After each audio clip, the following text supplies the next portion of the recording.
வணக்கம் மைடியர் மக்களே. இந்த வீடியோவில் நாம் என்ன பார்க்க போகிறோம் அப்படின்னு சொன்னால், இன்றைக்கி வியாழன் இல்லையா? வியாழன் குருனுடைய நாள். அதனால் குரு ஸ்தலமான திருச்செந்தூர், அந்த திருச்செந்தூரை பற்றி நம்ம இந்த வீடியோவில் பார்ப்போம். அதாவது திருச்செந்தூருக்கு பெயர் காரணம் ஏன் இந்த திருச்செந்தூர் வந்துச்சு அப்படின்னு சொல்லி நிறைய பேருக்கு தெரியாது. ஓகேவா? அது என்னன்னு நம்ம இந்த இதில் தெளிவாக சொல்லுவோம். தேவர்கள் தங்களை தொந்தரவு பண்ண சூரபத்மனை அழிக்கணும்னு சொல்லிட்டு சிவபெருமான்ட்ட முறையிடுறாங்க. அவங்க வேண்டுதலை ஏற்ற சிவன் தன்னுடைய நெற்றிக்கண்ணிலிருந்து 6 பொறிகளை உண்டாக்குறாரு. அதுலேருந்து முருகப்பெருமான் தோன்றாரு. பின் சிவபெருமானோட கட்டளை ஏற்று அந்த சூரனை சூரபத்மனை அழிக்க இங்கே வர்றாரு, எங்கள் திருச்செந்தூருக்கு வர்றாரு. இந்த வேளையில் முருகப்பெருமான் தரிசனம் வேண்டி தேவருடைய குருவான வியாழ பகவான் இந்த தலத்தில் தவம் இருக்கார். அவருக்கு காட்சி இருந்த முருகப்பெருமான் இந்த இடத்துல தங்கினார். ரைட்டுங்களா? அதனால தான் இது குருஸ்தலம் அப்படின்னு சொல்கிறோம்.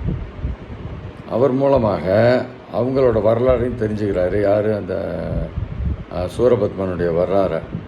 அப்போ தன்னுடைய படைத்தளபதியான வீரபாகு தேவரை அனுப்பி தூது அனுப்புகிறாரு. ஆனால் இவன் இந்த அரக்கன் கேட்கல. அதனால முருகன் தன்னோட படைகளோடு போய் அவனை வதம் செய்கிறாரு. வியாழ பகவான் முருகன் தன்னை காட்சி இருந்த இந்த இடத்துல எழுந்தரணும்னு சொல்லி வேண்டிக்கிறார்.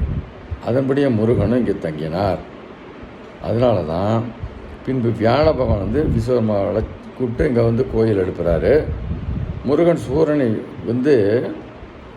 வெற்றி பெற்று ஆட்கொண்டான் இல்லையா?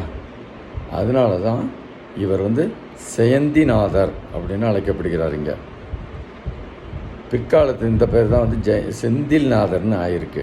ரைட்டுங்களா? செயந்திநாதர் தான் கரெக்டான பேர். பிற்பாடு அது மருவி செந்தில்நாதர்னாச்சு. அதே மாதிரி இந்த தலம் திரு ஜெயந்திபுரம். ஜெயந்தினா வெற்றி அடைஞ்சதுனால திரு ஜெயந்திபுரம் அப்படின்னு இருந்துச்சு. நாளடைவு இது மருவி திருச்செந்தூர் அப்படின்னு ஆயிருக்கு. இந்த தகவலை எல்லா பக்தர்களுக்கும் தெரியும்படியாக நீங்கள் எல்லாம் பார்த்து பயன்படுறதோடு இல்லாமல் அவங்களுக்கும் கொஞ்சம் அனுப்பி உங்கள் உறவினர்கள் நண்பர்களுக்கு ஷேர் பண்ணி நம்ம இந்த திருச்செந்தூர்னு ஏன் எப்படி வந்துச்சு அப்படிங்கிற அந்த பேர் காரணத்தை அவங்களும் அறியும்படி செஞ்சால் நல்லாயிருக்கும். மற்றும் ஒரு வீடியோவில் சந்திப்போம். நன்றி, வணக்கம்.